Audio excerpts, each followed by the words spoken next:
Hi guys. So today I am joined by my husband and we are doing the football tag. This is an original tag that I made at the end of the season last year around the time of the Super Bowl. And since it's the beginning of the football season again, we thought this would be the perfect time to do it, but it's not been that long since I did it last time. So I'm afraid that some of my answers are going to be the same, and when I mentioned wanting to do it, he's like, hey, I'll join. All of mine are comic books. No surprise there. You don't need to be a football fan to watch this tag, to try to do this tag yourself. I will explain what all of them mean, but in general, it's just kind of another book tag. I would not consider myself a football fan. I converted him. Yes, it's true. But I can still do this tag.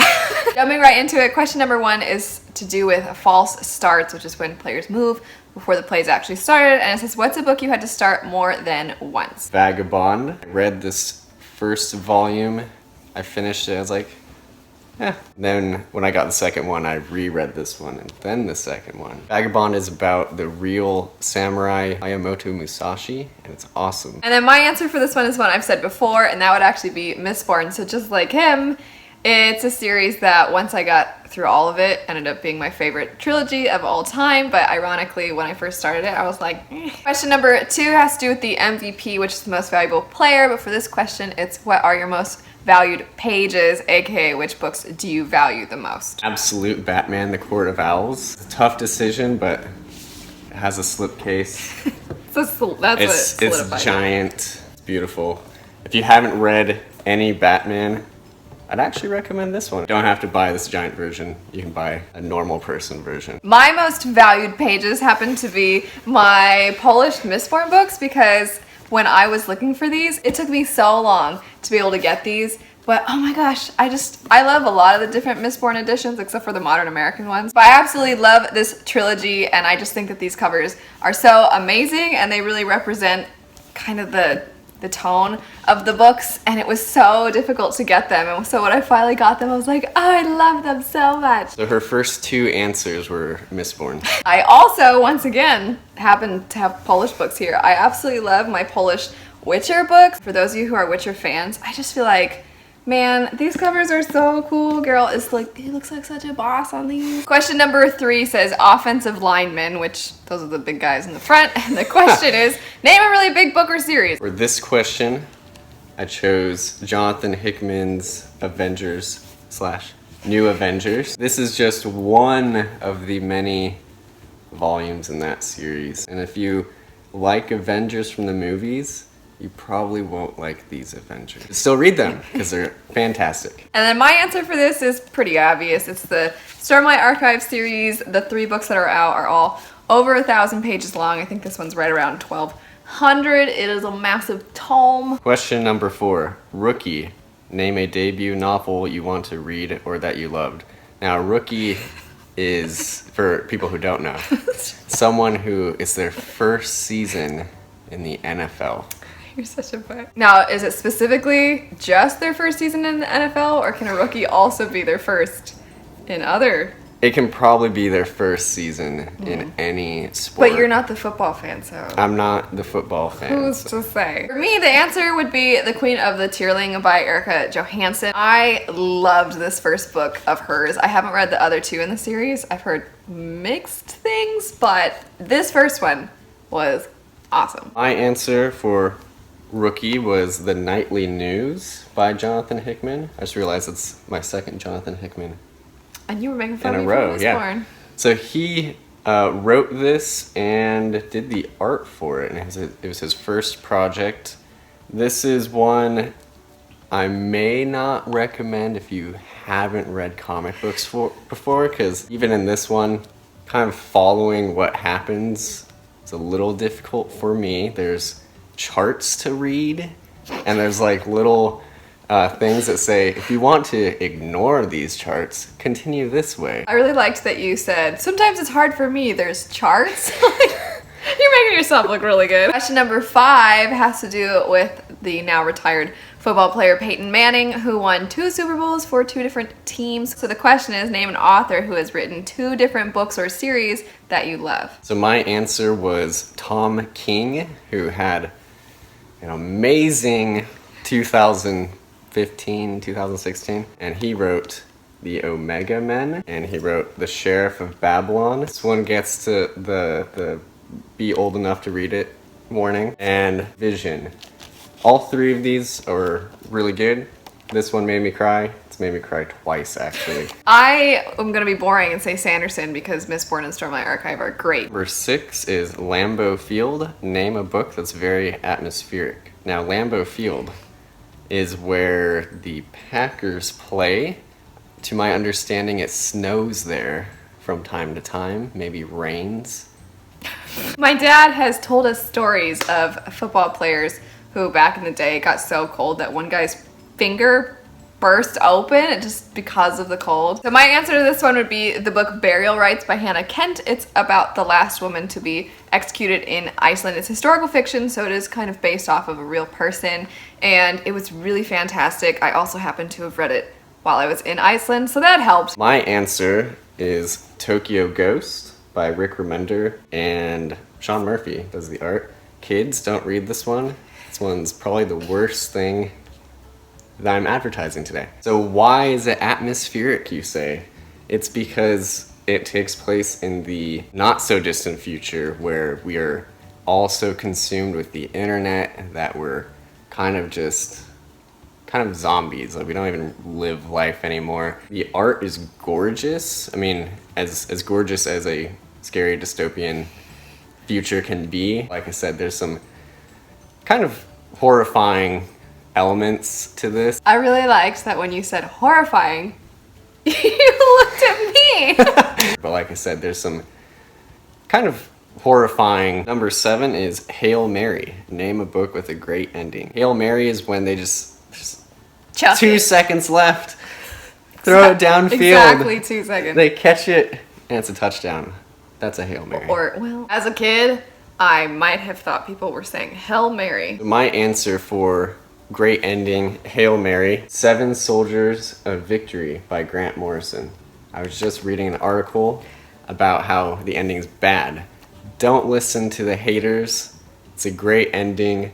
There are 7 different mini-series that collect the 7 soldiers. I won't get into it, but at the end, all of their stories come together in this beautiful fashion. You're just like, your mind explodes. It's great. Blown. Blown. Well, I can't say Mistborn because apparently I get made fun of for that, but Mistborn's ending is pretty fantastic. Pretty much all the ends of the Stormlight Archive books, they always end with awesome battles, but to switch it up and not give the exact same answers all the time, I'm going to say the Bartimaeus trilogy by Jonathan Stroud.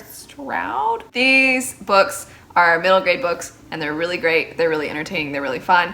But the ending was not what I was expecting. It was surprisingly emotional. Thunderhead also has an amazing ending. Question number 8 is Raiders. Name a book or series with intense fans. So my answer for intense fans, I don't have it here, so the fans will be angry.